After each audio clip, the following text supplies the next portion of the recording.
বিএনপির যুগ্ম মহাসচিব খায়রুল কবির খোকন অভিযোগ করেছেন, দলের চেয়ারপারসন বেগম খালেদা জিয়াকে জরাজীর্ণ কারাগারে রেখে স্লো প্রক্রিয়ার মাধ্যমে শেখ হাসিনা হত্যা চেষ্টা করেছে। খোকন বলেন, খালেদা জিয়া ছিলেন একজন আপোষহীন নেত্রী। তিনি দেশের মানুষের জন্য সবকিছু ত্যাগ করেছেন এবং চাইলে বিদেশে বিলাসবহুল জীবনযাপন করতে পারতেন। এই হত্যার দায় শেখ হাসিনা কখনো এড়াতে পারবেন না। বেগম খালেদা জিয়াকে দেশের মানুষ সারা জীবন স্মরণ করবে। আজ বিকেলে নরসিংদীর শিশু একাডেমিতে বিএনপির উদ্যোগে দোয়া মাহফিল অনুষ্ঠিত হয়েছে। অনুষ্ঠানে সভাপতিত্ব করেন বিএনপির যুগ্ম মহাসচিব খায়রুল কবির খোকন। এ সময় উপস্থিত ছিলেন নরসিংদী জেলা বিএনপির সহসভাপতি সর্দার সাখাওয়াত হোসেন বকুল, এ.কে.এম. গোলাম কবির কামাল, ফারুক উদ্দিন ভূঁইয়া এবং জেলা বিএনপির সেক্রেটারি মঞ্জুর এলাহি। দোয়া মাহফিল দলের নেতাকর্মীরা মরহুমা খালেদা জিয়ার রুহের মাগফিরাত কামনা করেন। এর জন্য আমাদের মঞ্জুর আলী বলছেন, এই জন্য শেখ হাসিনা সরাসরি দায়ী। আমি বলবো শেখ হাসিনা দায় থেকে এড়াতে পারে না। যার কারণে আজকে শেখ হাসিনার বিরুদ্ধে আজকে আমাদের আন্তর্জাতিক অপরাধ ট্রাইব্যুনাল তাকে মৃত্যুদণ্ড দিয়েছে। সে তার মৃত্যুদণ্ড পড়ুয়া মাথায় করছে। আর বেগম খালেদা জিয়ার আজকে যে জানাতে হয়েছে, স্মরণকালে বিশ্বের ইতিহাসে স্মরণকালে সর্ববৃহৎ জানাজা হয়েছে। সে জানাজায় ঢাকা শহরের অলি গলি সে জানাজায় আমরা দেখেছি যে লক্ষ কোটি মানুষের কোটি 1 কোটি ছাড়িয়ে গিয়েছে। এই যে কারণ এগুলা স্বতঃস্ফূর্তভাবে দেশের জনগণের যে ভালোবাসা, জনগণের যে তার বেগম খালেদা জিয়ার প্রতি যাদের কৃতজ্ঞতা, তার যে অখণ্ড ভালোবাসা, সে ভালোবাসা বহিঃপ্রকাশ মানুষের যে কান্না দেখেছি, তাদের যে অজরে কান্না করেছে, সেই কান্না দেখে আমরা নিজে জানাতে উপস্থিত ছিলাম যে কিভাবে সেখানে করেছে। বিদেশে থেকে 52 দেশের রাষ্ট্রপ্রধানরা শোক জানিয়েছে, শোক বইতে স্বাক্ষর করেছে। এই বর্তমান অন্তর্বর্তীকালীন সরকার আপনি দেখেছেন যে আমাদের ডক্টর মোহাম্মদ ইউনূস তিনি বলছেন যে কি মহান অভিভাবক আমরা হারালাম। এই উনি বলছেন এবং উনি জানাতে উপস্থিত ছিলেন এবং 3 দিনের রাষ্ট্রীয় শোক ঘোষণা করা হয়েছে।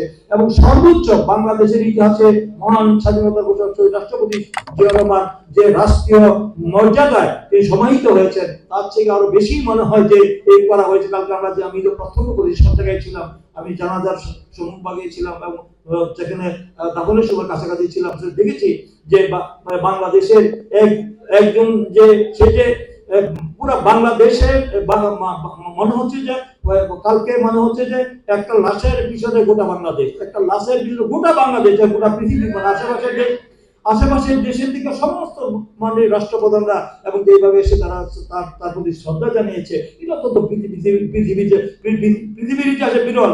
কারণ পৃথিবীর ইতিহাসে দ্বিতীয় একটি মুসলিম রাষ্ট্রের প্রথম প্রধানমন্ত্রী হয়েছেন বেগম খালেদা জিয়া এবং তিনি হয়ে যে অবদান রেখেছেন, তিনি মানুষের কল্যাণে, মঙ্গলে, এই দেশের গণতন্ত্র পুনরুদ্ধারের জন্য, এই দেশে আইনের শাসন, বিচার স্বাধীনতা, ন্যায় বিচার, মানবাধিকার এবং জনগণের মৌলিক অধিকার প্রতিষ্ঠার জন্য তিনি আপোষহীন ছিলেন। আপোষহীনভাবে যা আমৃত্যু লড়াই করেছেন। তিনি সমস্ত ভোগ বিলাস সারা মায়াজ ত্যাগ করেছেন। তার সন্তান 27 বছর পর্যন্ত, আর 17 বছর নির্বাচনে ছিল আমাদের প্রিয় নেতা তারেক রহমান দেশের বাইরে, সেখানে নির্বাচনে থেকেছে, সেখানে তার চেহারা দেখতে পারেন নাই। তিনি তার ভাষা, তার স্মৃতি বিজড়িত যে ভাষা, সেই সেনানিবাসের সেই ভাষা থেকে তাকে এক কাপড়ে টেনে এসে বের করা হয়েছে। চোখের পানি দেখেছেন বেগম খালেদা, দেখেছেন চোখের পানি দেখেছেন না?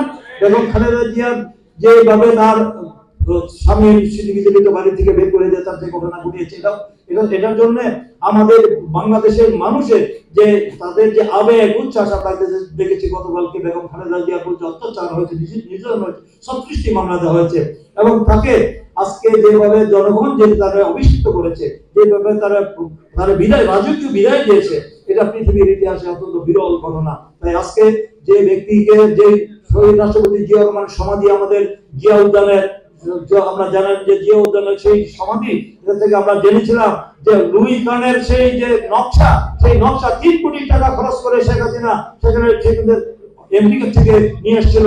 যে না, লুই কান যখন নকশা করে, সেই নকশার মধ্যে কিন্তু জিয়া রহমানের সমাধি ছিল না, তাকে তুলে নেওয়ার জন্য সিদ্ধান্ত হয়েছিল। আমরা শুনেছেন সেটা হয়তো তুলে নেওয়ার সিদ্ধান্ত হয়েছিল। আল্লাহ যদি সম্মান দেয়, সেই সম্মান কেউ নিতে পারে? আল্লাহ সম্মান দিয়েছে এবং সেই তার পাশেই আমাদের মহান স্বাধীনতার ঘোষক শহীদ রাষ্ট্রপতি জিয়া রহমান বীরত্ব তার সমাধির পাশেই, বাম পাশেই আমাদের প্রিয় নেত্রীকে চিরনিদ্রায় শায়িত করা হয়েছে এবং আমরা গিয়ে সেখানে মাটি দিয়ে, তাকে ফুল দিয়ে তাকে আমরা সম্মান জানিয়ে এসেছি। আজকেও গিয়েছিলাম 90 ডাক্তার সর্বদলীয় ছাত্রদের পক্ষ থেকে, আজকে সকাল 11টায় দিয়েছি, ওই দিনও দিয়ে আসছিলাম। এই যে মানুষের যে দল নেমেছে, স্রোত, হাজার হাজার মানুষ, যারা সাধারণ মানুষ, যারা আমাদের কোনো দলের কর্মী নয়, সাধারণ মানুষ, তাদের যে আকুতি, তাদের যে কান্না, তাদের যে ভালোবাসা এবং খালেদা জিয়ার প্রতি, এটা তো সবচেয়ে বড় পাওয়া। এই পাওয়া আমাদের, এটা আল্লাহর দান। মানে আল্লাহ বেগম খালেদা জিয়া দেশের জন্য করেছেন, মানুষের জন্য করেছেন, তাই আজকে তার এই রাজকীয় ভাবে তাকে আত্মসম্মান দেওয়া হয়েছে। পুরো বিশ্বের মানুষ আজকে দিয়েছে। তারা যে মন্তব্য করেছে, আল জাজিরা, বিবিসি থেকে বিভিন্ন জায়গায় বলেছে, এইরকম একজন মহান নেত্রী বিরাট, তার যে শূন্যতা, সেটা অতি সহজে পূরণ হওয়ার নয়। আমরা আশা করবো যে আমাদের যে উত্তরসূরি যে ব্যক্তি আমাদের যার দিকে তাকিয়েছে, যার রাজকীয় স্বদেশ প্রত্যাবর্তন হয়েছে, সেই রাজকীয় প্রত্যাবর্তন দেখেছিলাম প্রায় 50 লক্ষাধিক লোক উপস্থিত হয়েছিল। সেখানে কিন্তু স্বতঃস্ফূর্তভাবে আসছে। সেখানে কিন্তু তার বক্তৃতা রেখেছেন যে 17 বছর তিনি দেশের বাইরে নির্বাচন ছিলেন, আর 17 মিনিটই তিনি বক্তব্য দিয়েছেন। এই 17 মিনিট বক্তব্যের মধ্যে কোনো প্রতিহিংসার কথা ছিল না, কোনো প্রতিহিংসার বা প্রতিশোধের কোনো কথা ছিল না। তিনি অত্যন্ত সীমিত আকারে একদিন দানের শীষের প্রার্থী সম্পাদক, বর্তমান কমিটির সম্মানিত সহসভাপতি জনাব জিয়াউর রহমান এবং বহুদলীয় গণতন্ত্রের প্রবক্তা বেগম খালেদা জিয়ার একটি নির্দেশে সেই বেগম খালেদা জিয়া যার ইতিমধ্যে রাষ্ট্রপতি সদর থেকে যিনি তাদের শীষ প্রতীকে মনোনয়ন পেয়েছেন, আমাদের সকল